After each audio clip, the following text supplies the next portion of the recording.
Nobody warns you what happens to your friends after high school. And what happens is nothing. That's the whole thing. Nothing happens. No fight, no falling out, no moment. They just stop being in your life, and nobody ever tells you it happened. I keep thinking about the last day. Everyone hugging, everyone saying, we'll keep in touch. And here's the thing, we meant it. That's what people get wrong about it. We weren't lying. Every single person in that room actually meant it. And it still didn't matter, because meaning it turns out to be the smallest part of keeping someone. Nobody sits you down at 17 and explains the actual mechanism. So let me explain it, because it took me years to understand. School wasn't where your friends were.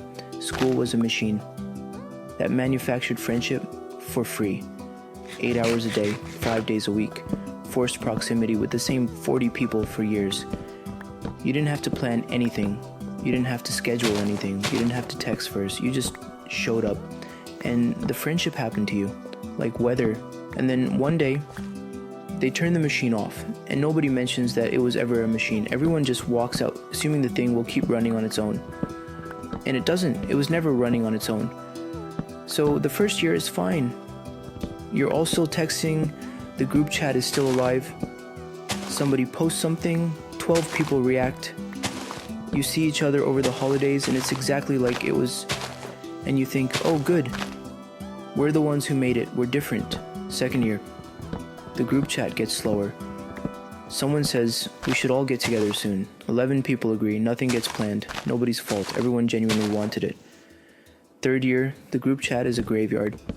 And every few months somebody drops a photo from 4 years ago, and everyone replies with the crying, laughing emoji. And that's it. That's the entire relationship now. A shared memory being slowly reheated and served to each other once a quarter. And then one day you realize you don't actually know these people anymore. You know who they were at 17. You have no idea who they are now, and they have no idea who you are. And there's this strange grief where you're mourning people who aren't dead, who aren't even angry at you, who would happily grab a coffee if you asked. And somehow that makes it worse, because there's nothing to blame. There's no villain, there's just time. And the fact that nobody was holding the thing together. There was this one night that made it real for me. I was going through something, nothing dramatic, just one of those weeks where everything feels heavy. And I picked up my phone to call someone. And I scrolled. And I scrolled. Hundreds of contacts, hundreds. People I'd shared 4 years of my life with. And I couldn't find a single person I could call at 11 at night without it being weird. Not because they wouldn't answer. Most of them probably would. But because I'd have to explain myself first. I'd have to say, hey, I know it's been 3 years. And that gap that I know it's been is where friendships go to die. It's not that people stop caring. It's that the reintroduction gets too expensive. And so you don't. And so it grows. And the longer it grows, the more expensive it gets. Forever. So I put the phone down and I did what I always do. I opened an app and I scrolled through other people's lives for 2 hours. And I felt technically less alone. Which is the trick, isn't it? That's the whole trick. It gives you the exact shape of connection with none of the substance. You watch 300 people's days. Nobody watches yours. And you go to bed having spoken to no one, but not quite lonely enough to do anything about it. That's the part I want to be honest about, because this video could just be friends drift apart, life is sad, but that's letting me off easy. The truth is, I let a lot of it go. I was the one who left messages on read for 4 days because replying felt like effort. I was the one who canceled twice and then hoped they'd invite me a third time. I was the one who kept waiting to be reached for, because reaching out first felt like admitting I needed it more than they did. And here's what nobody tells you at 17. As an adult, friendship stops being something that happens to you and becomes something you build, deliberately, repeatedly, like a habit, like going to the gym. Nobody puts you in a room with people anymore. Nobody assigns you a seat. Adult friendship is entirely 100% a thing you construct on purpose. And it has to be maintained forever, or it decays. And I don't think I was ever taught that. I don't think anyone was.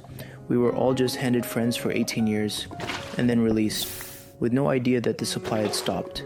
And once I saw that pattern, I saw it everywhere else in my life too. Because school wasn't just holding my friendships together, it was holding everything together. The schedule, the deadlines, the person who noticed if I didn't show up. My entire life was structured by something outside of me. And I mistook that structure For character, I thought I was disciplined. I wasn't disciplined, I was supervised. And then the supervision ended, and every single thing collapsed at once. The friendships went, the routine went, the training went, the plans I made at 18 about who I'd be at 25, those went too exactly the same way. No dramatic quit, no decision, just nothing holding them up anymore, and nothing forcing me, and a phone in my hand that was very happy to fill the gap. So I had to build my own machine.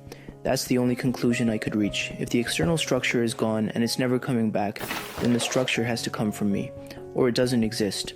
For the goal side of that, the thing that finally worked for me was an app called Slayer.